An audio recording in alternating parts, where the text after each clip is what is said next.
March 23, 1945. The west bank of the Rhine River near the German town of Oppenheim. The night was cold and the river was running fast with the spring melt from the mountains to the south. Somewhere in a stone cellar beneath a requisitioned farmhouse had an SS intelligence unit had been using as a forward interrogation point. An American soldier was brought in from the cold and seated in a chair under a single electric light. He had been captured 6 hours earlier during a patrol near the river. He was 21 years old. He was from Indiana. His name, rank, and service number were on the dog tags around his neck, and under the Geneva Convention, that was the only information he was required to provide. What followed in that cellar over the next 3 hours was documented in sworn testimony to German enlisted men who witnessed it and who surrendered to American forces 4 days later, when the Rhine crossing made their position untenable. General George S. Patton Jr. received the report on the morning of March 27, 1945. 4 days after the crossing at Oppenheim, he had telephoned Omar Bradley about in the early hours of March 23. With barely concealed satisfaction, what Patton said in response to that report was not recorded in most accounts of the war. If this is the kind of history that matters to you, stories where the record actually holds up, where the details come from documents and memoirs and you need logs rather than myth, then subscribe to this channel and leave a like before we go further. Costs you nothing and it tells us this work is worth continuing. To understand what happened in that cellar and why Patton's response to it carried the specific way that it did, you need to understand where the Third Army stood in the last week of March 1945 and what the preceding 7.5 months had cost the men who served in it and what they had produced in return. General George S. Patton Jr. had assumed command of the 3rd United States Army on August 1, 1944, following the breakout from the Normandy edgerows that had finally cracked the German defensive line, holding the Allied armies to their beachhead. In the 234 days between that activation and the morning of March 23, 1945, his army had advanced more than 600 miles across France, through the Loire Valley, across the Seine, through Champagne and Lorraine, into the Saar Basin, down into the Ardennes during the Battle of the Bulge, back out again, across the Siegfried Line, and finally to the Rhine itself, the river that had represented the natural boundary of the German heartland since the days of the Roman Empire. It had taken approximately 250,000 German prisoners. It had liberated hundreds of French and Belgian towns and villages. It had sustained roughly 160,000 casualties of its own, killed, wounded, and missing, in fighting that had ranged from the fluid mobile warfare of the August breakout to the grinding attritional misery of the Lorraine autumn to the desperate defensive fighting of the Bulge to the methodical reduction of the Siegfried Line's fortifications in February and March. The crossing of the Rhine at Oppenheim on the night of March 22 to 23 was the culmination of everything Patton had been driving towards since August. He had crossed without the elaborate preparation and ceremony that Field Marshal Bernard Montgomery had been planning for his own crossing to the north, which was scheduled for the night of March 23 and was to be preceded by one of the largest airborne operations of the war and a sustained artillery preparation involving thousands of guns. Patton had crossed quietly in the dark in small assault boats with infantry soldiers who were tired and cold and had been fighting for 8 months. When he called Bradley in the early hours of March 23, his voice carried the satisfaction of a man who had beaten his most prominent rival to the river he had been competing to reach since the summer. He told Bradley not to tell anyone because he wanted the world to know that the Third Army had crossed the Rhine before Montgomery. The call reflected Patton at his most characteristic, competitive, theatrical and private, operationally brilliant, and entirely aware of the historical significance of what his army had just accomplished. It was in this context, with the Third Army already across the Rhine and driving east toward the German interior, that the report about the cellar at Oppenheim reached his desk 4 days later. The contrast between the operational triumph of the crossing and the specific human violation that had occurred in a farmhouse cellar on the same night could not have been more complete. One was the largest river crossing in American military history. The other was a single young man from Indiana in a chair under a light. The Geneva Convention relative to the treatment of prisoners of war, signed in 1929 and ratified by Germany in 1934, established its protections for captured soldiers in language that admitted no ambiguity and recognized no exceptions based on operational necessity or military urgency. Article 2 of the Convention require that prisoners of war be treated humanely at all times and specifically protected them against acts of violence or intimidation and against insults and public curiosity. Article 5 establish that a prisoner was bound to give only his name, his rank, and his date of birth or his service number, and that no physical or moral coercion could be exercised against prisoners to obtain information of any kind. The Convention was not merely a statement of humanitarian principle, it was the governing law of land warfare, binding on the signatories under international law and enforceable through the legal machinery of military justice and, increasingly, as 1945 progressed, through the emerging framework of post-war criminal accountability. Allied lawyers and diplomats were constructing in offices in London and Washington. Germany had signed that convention. Its military officers had been trained in its provisions. The SS formation responsible for what happened in that cellar operated under a command structure that was aware of the convention's requirement. SAN had decided, as it had decided in every theater in which it operated, that those requirements were subordinate to the operational priorities of the Reich's intelligence apparatus. The deliberate infliction of physical harm on a prisoner to compel information was not an improvisation or a loss of discipline. It was a method, and it was a method that the legal architecture being assembled in 1945 was specifically designed to treat as a crime. The SS unit responsible for the interrogation in that cellar was a field detachment of the Sicherheitsdienst, the SD, the Intelligence and Security Service of the SS that operated alongside conventional military formations in the final months of the European War as German defensive positions contracted, and the need for tactical intelligence about Allied movements and intentions became increasingly desperate. The SD was not a battlefield formation, it was an intelligence organization whose methods had been developed and refined over years of operation in occupied Europe, in France, in the Netherlands, in Poland, in the Soviet Union, in every territory the German military had seized and held, and whose approach to the extraction of information from prisoners had never been constrained by the Geneva Convention's provisions because the SD had decided from its inception that those provisions did not apply to its work.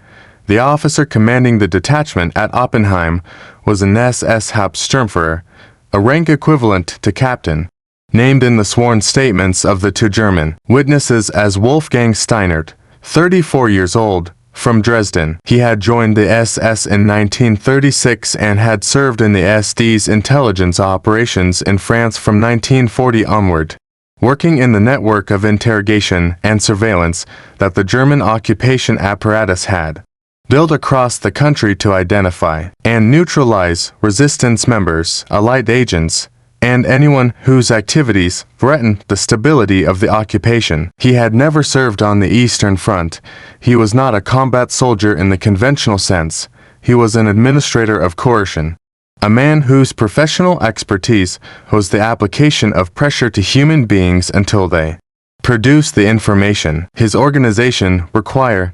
By March 1945, Steinert's world had contracted to the banks of the Rhine and the desperate need for information about the American crossing that everyone in the German command knew was coming and that no amount of intelligence work was going to stop. He was operating with the particular intensity of a man whose institution was collapsing around him and who had decided that the methods had served him for 9 years in peacetime and occupation were the only tools he had left. when the American patrol soldier was brought to him on the night of March 22nd.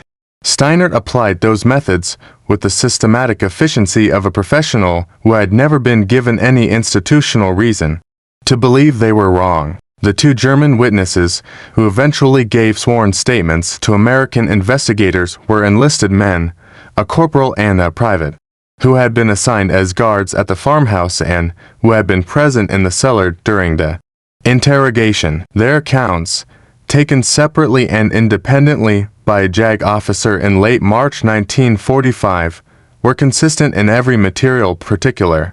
They described Steinert questioning the American soldier in German through a translator, receiving the name, rank, and service number that the prisoner was required to provide under the convention, and then continuing to demand information about the composition of the crossing force, the location of artillery positions, and the planned axis of the Third Army's advance east of the Rhine. When the American soldier declined to provide this information, which he was legally entitled to do and which his training had prepared him for, Steinert directed his guards to restrain the prisoner and began a course of physical coercion at the witness's discretion. And in the clinical language of men recounting something they had witnessed and could not forget, the American soldier's name, as established through his dog tags and subsequently confirmed through Third Army personnel records, was Private First Class Thomas Aldridge, 21 years old, from Terre Haute, Indiana. He had been with the 5th Infantry Division since its arrival in France in the summer of 1944 and had fought through the Moselle Campaign, the Siegfried Line fighting, and the advance to the Rhine. He had been in combat for 8 months. He had been captured during a patrol on the west bank of the Rhine on the evening of March 22nd, separated from his unit in the darkness and confusion of the pre-crossing activity, and had been taken by the SD detachment before any other American forces were aware of his capture. He was brought to the cellar at approximately 11 o'clock in the evening. He was removed from it at approximately 2 o'clock in the morning, placed in a vehicle, and evacuated eastward as the American crossing made the Oppenheim position untenable. He was subsequently liberated by advancing Third Army forces on March 29th, 6 days after the crossing, when the German defensive position to which he had been transferred collapsed under American pressure. He was alive. He had not been broken. He had provided nothing beyond his name, rank, and service number, which was everything his training and the convention had asked of him and nothing more. The medical officer who examined him on March 29 documented his injuries in a report that went into the Third Army's medical records and subsequently into the JAG case file. The injuries were consistent with the witness accounts. They were not life-threatening. They were deliberate and systematic, and they bore no resemblance to the incidental injuries of combat. Aldridge gave his own statement to the JAG investigators on March 30th.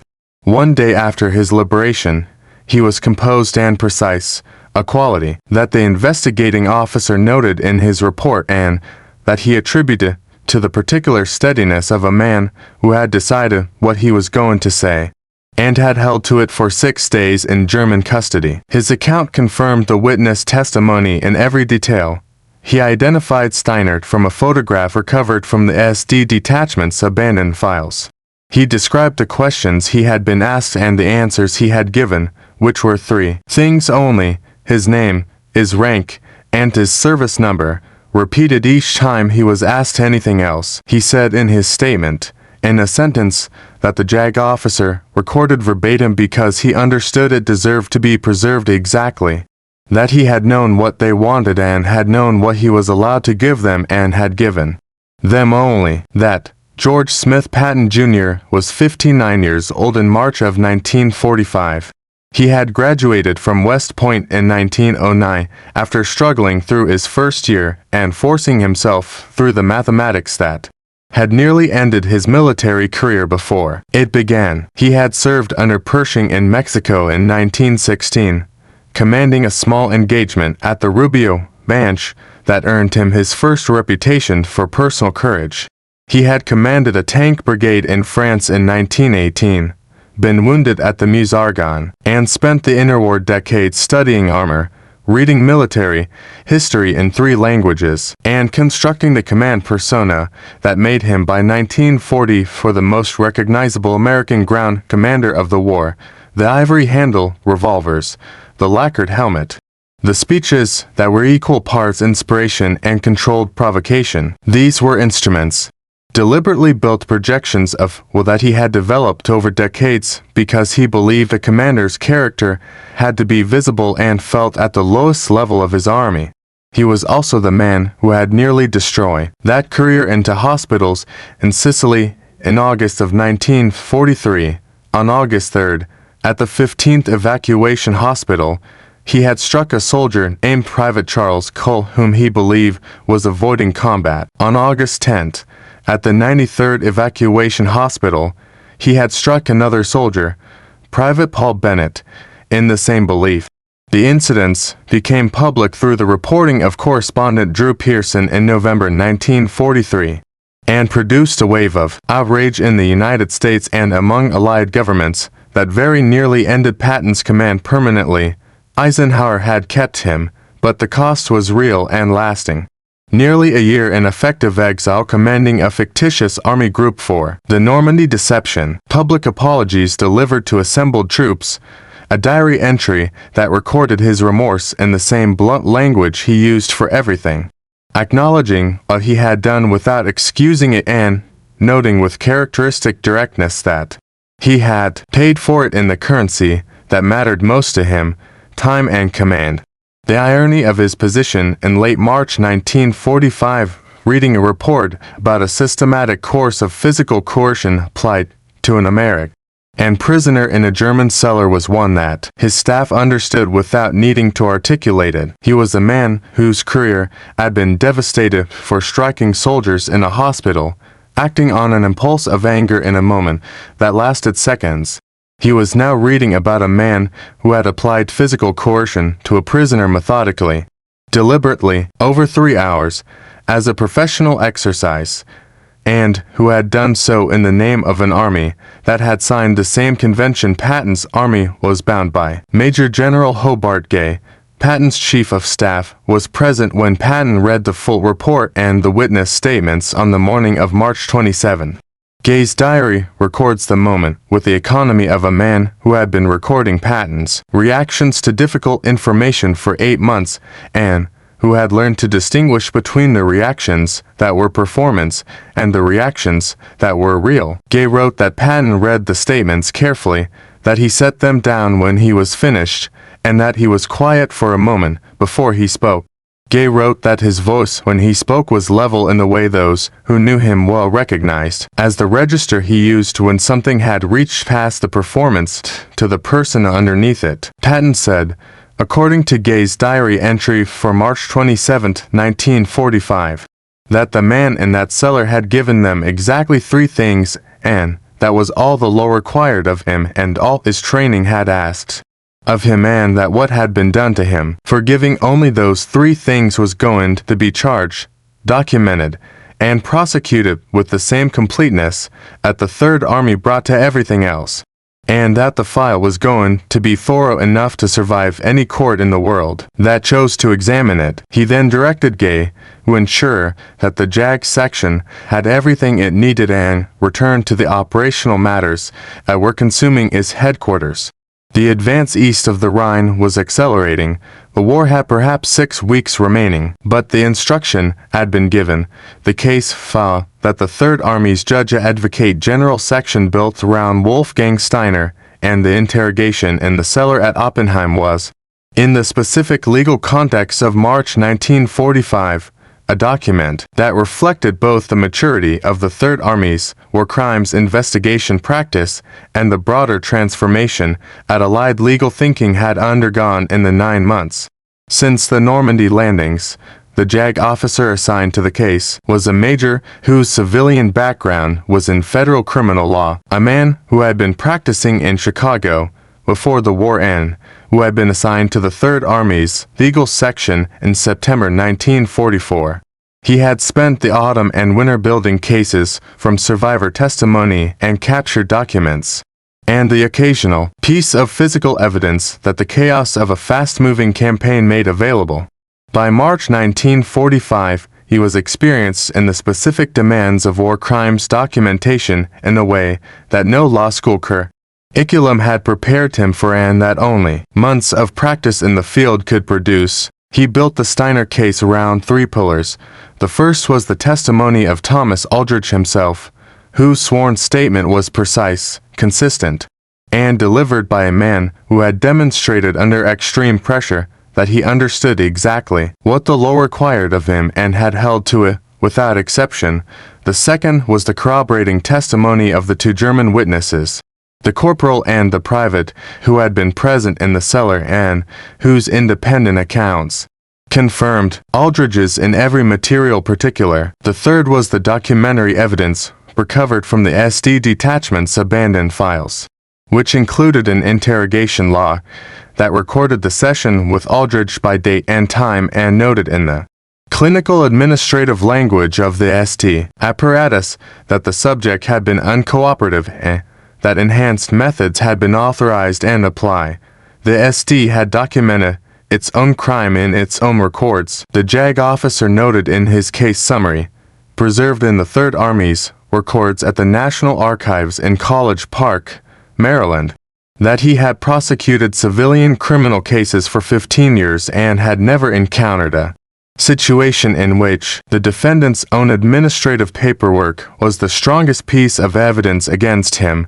Steiner was captured on April 11, 1945, when the SD detachment's position east of the Rhine was overrun by elements of the 4th Armored Division. He was 34 years old and had been with the SD for 9 years when he entered the American prisoner processing system. When his name was checked against the Third Army's open investigation files, the match was immediate. He was separated from the general prisoner population and informed of the charge. His response, as recorded by the JAG officer who conducted the initial interview, was to argue that the interrogation had been conducted within the operational requirements of the German military situation and that the Geneva Convention's provisions regarding prisoner treatment did not supersede the legitimate intelligence requirements of a nation under attack. He said this in the formal language of a man who had been trained to articulate institutional justifications for institutional practices and who had not yet fully understood that the institution whose justifications he was citing had ceased to exist as a functioning authority. The court-martial proceedings against Steiner were convened in late April 1945. In the final days of the European War, the essential facts were not disputed. The documentary evidence was conclusive. Aldrich testified with the same precision he had brought to his sworn statement, and his account was consistent with everything the physical evidence and the witness testimony had already established. Steiner's defense rested on the argument that operational necessity had justified the methods used and that the information sought had been of genuine military value at a critical moment of the campaign. The court rejected the argument entirely. The Geneva Convention admitted no operational necessity exception to its prohibition on the coercion of prisoners. The Convention's language on this point was absolute, and the German ratification of 1934 had incorporated no reservations on the relevant articles. Steiner was found guilty of violating the laws of war and was sentenced to 20 years. Confinement. The sentence was subsequently reviewed as part of the broader revision of war crimes sentences that occurred in the early 1950s and was reduced to 12 years. He was released in 1957 and returned to Dresden, which was by then in East Germany, and died there in 1971 at the age of 60. The record shows what it shows. He served 12 years. He went home. Patton's record on questions of prisoner treatment carried genuine and serious contradiction that honest history requires acknowledging directly. The Biscari Massacre of July 1943, in which American soldiers, under his command, in Sicily killed approximately 73 unarmed Italian and German prisoners on two separate occasions, remains one of the most thoroughly documented American war crimes of the Second World War. Sergeant Horace West killed 37 prisoners. Captain John Compton killed 36. Both were court-martialed under Patton's command. West was convicted and sentenced to life imprisonment, a sentence subsequently commuted. Compton was acquitted, in part because his defense counsel successfully argued that Patton's own pre-battle address urging his men to kill without mercy had contributed to the climate that produced the killing. That argument was not frivolous. Patton's Sicily addresses had contained language that, read in the cold light of a court-martial proceeding, could be understood as having communicated to his soldiers that the taking of prisoners was not always expected or required. Patton himself acknowledged in his diary that his rhetoric had been excessive, while continuing to maintain that his intent had been to build aggressive spirit rather than to license murder. The distinction between those two things, which is real and legally significant, was also exactly the kind of distinction that a commander whose own words had been cited as a contributing cause of a massacre was poorly positioned to draw with authority, taught the difference between Patton's handling of Biscari in 1943 and his response to the Steiner case in 1945 is not a simple story of a man who learned from his mistakes and became a more legally consistent commander. Carlo Des, whose biography Patton, A Genius for War, remains the most comprehensive single-volume treatment of his command career, is careful not to draw that arc too cleanly. What the record shows is a man who was capable of both the rhetorical recklessness that contributed to Biscari and the methodical legal precision that produced the Steiner file, and that the difference between those two modes was not always predictable in advance. Martin Blumenson, in the Patton Papers, documents the consistent tension between Patton's instinct for aggressive momentum and his instinct for institutional accountability, and concludes that both were genuine and that neither fully controlled the other at any point in his career.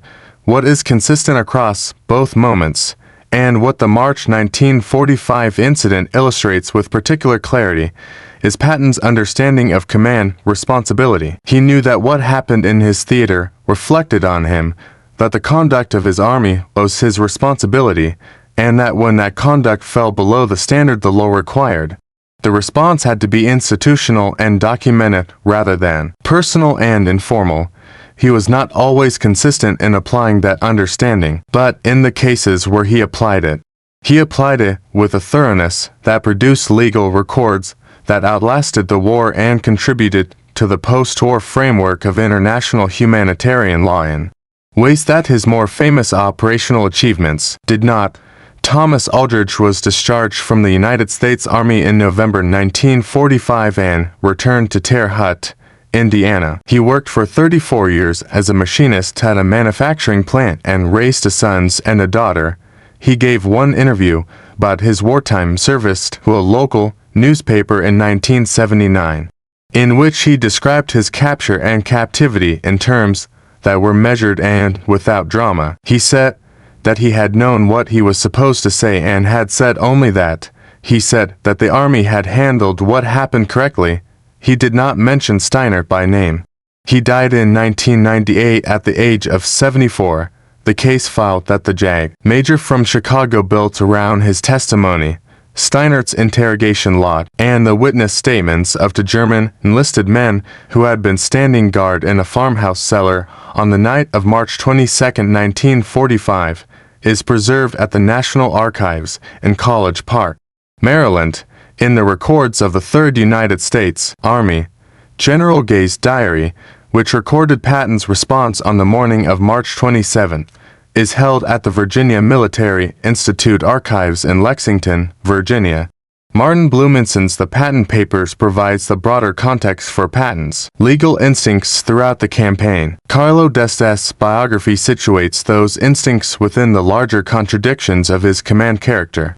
The broader context in which the Steiner case must be understood includes the Malmedy massacre of December 17, 1944, in which 84 American prisoners were executed at the Bonnes Crossroads by soldiers of the 1st SS Panzer Division, and the liberation of the Ohrdruf concentration camp on April 4, 1945, where Patton walked through the grounds in silence, and then walked outside, and was sick, and subsequently ordered the German civilian population of the nearby town to be marched through and made to see what had been done there. These events existed on a continuum, from the systematic coercion of a single prisoner in a cellar to the massacre of 84 surrendered soldiers to the industrial murder of millions of civilians, and the legal architecture being built in 1945 by Robert Jackson in Washington and the allied legal teams in London was designed to establish that every point on that continuum was governed by the same fundamental principle, that individuals were responsible for what they chose to do, regardless of the authority under which they acted, and that the record of those choices was going to be preserved and prosecuted, and that the record was going to hold. George Smith Patton Jr. did not live to see the outcomes of the cases his army had built. He died on December 21, 1945. 12 days after a traffic accident near Mannheim left him paralyzed from the neck down. He was 60 years old. He was buried at the Luxembourg American Cemetery at Ham, Luxembourg, among the graves of soldiers of the Third Army, at his own explicit request.